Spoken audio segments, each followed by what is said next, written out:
உரிய பயிற்சியும் ஊக்கமும் கிடைக்கும் போது மாற்றுத்திறனாளிகள் சமூகத்தை மாற்றும் திறனாளிகளாக மாறி வருகின்றனர்.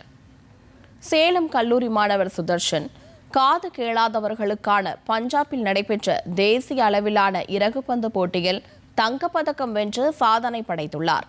இது குறித்த ஒரு செய்தி தொகுப்பு. அரிது மானிடராய் பிறத்தல் அரிது என்கிறார் அவை மூதாட்டி.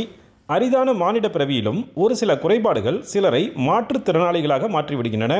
பிறவியிலேயே மாற்றுத்திறனாளிகளாக இருந்தாலும் பெற்றோரின் பாசமும் ஆசிரியர்களின் அளவில்லாத ஊக்கமும் அவர்களை திறமையானவர்களாக மாற்றிவிடும் என்பதற்கு அண்மை கால உதாரணமாக மாறியிருக்கிறார் சேலம் கல்லூரி மாணவர் சுதர்சன்.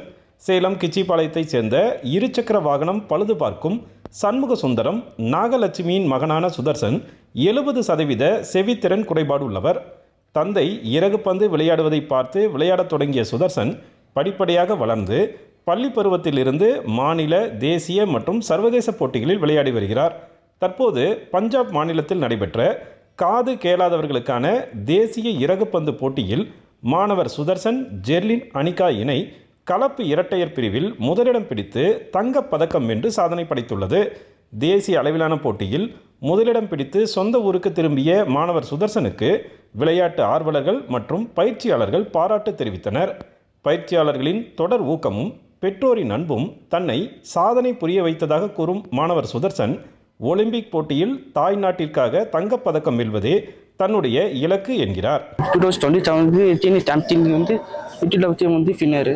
அப்புறம் அண்டர்-80 ஜூனியரில் வந்து அண்டர்-80 கோல்டு சில்வர் வாங்கிட்டேன். ஃபேமிலியில் வந்து அம்மா அப்பா வந்து சப்போர்ட் பண்ணுறீங்க. ஒரு கஷ்டப்பட்டு வாங்கி ஜெயித்தேன். அப்பா அம்மா வந்து பெருமையாக இருக்காங்க, அருமையாக இருக்கான்னு சொல்லிட்டேன். அது ஒலிம்பிக் வந்து ஜெயிக்கணும். மாற்றுத்திறனாளிகள் தங்களுடைய திறமை மேல் நம்பிக்கை வைத்து விடாமுயற்சியுடன் போராடும்போது அவர்கள் வெற்றியாளர்களாக மாறுகிறார்கள். பெற்றோர் தங்களுடைய குழந்தைகளின் மீது நம்பிக்கை வைத்து அவர்களின் தனித்திறமையை கண்டறிந்து ஊக்கப்படுத்தினால் ஒவ்வொரு மாற்றுத்திறனாளியும் சமூகத்தை மாற்றும் திறனாளிகளாக மாற்றம் பெறுவார்கள் என நம்பிக்கை தெரிவிக்கிறார் பயிற்சியாளர் வாசுதேவன். இந்த மாதிரி பிளேயர்ஸை பேரண்ட் முதல்ல வந்து அவங்க வந்து பிலீவ் பண்ணணும். இவங்களை வந்து கண்டிப்பாக ஏதாவது ஒரு extra curricular activities, not only as per கோச்சான்றதுனால நான் சொல்லலை, இது வந்து நிறைய மியூசிக்காக இருக்கலாம், சம்திங் அவங்களுக்கு வந்து அந்த டிராயிங்காக இருக்கலாம், சம்திங் நிறைய எக்ஸ்ட்ரா கரிக்குலர் ஆக்டிவிட்டீஸ் இருக்கும். ஸோ அது மாதிரி வந்து பார்த்திங்கன்னா இந்த பேட்மிண்டன் அப்படின்னு பொறுத்த வரைக்கும் இது கொஞ்சம் ஃபிசிக்கல் ஆக்டிவிட்டீஸ் தான். இப்போ இவருக்கு வந்து பார்த்திங்கன்னா கை கால்கள் நல்லா இருக்கிறதுனால இவர் டெம் அண்ட் டெஃப், ஓகேங்களா. ஸோ அதனால் வந்து இவருக்கு பேட்மிண்டன் சூட்டபுளாக இருக்கும். அந்த பேரண்ட் வந்து ஃபர்ஸ்ட் ஆஃப் ஆல் சூஸ் பண்ணாங்க. டிடி தமிழ் செய்திகளுக்காக சேலத்திலிருந்து விஜயகுமார் குணசேகரன்.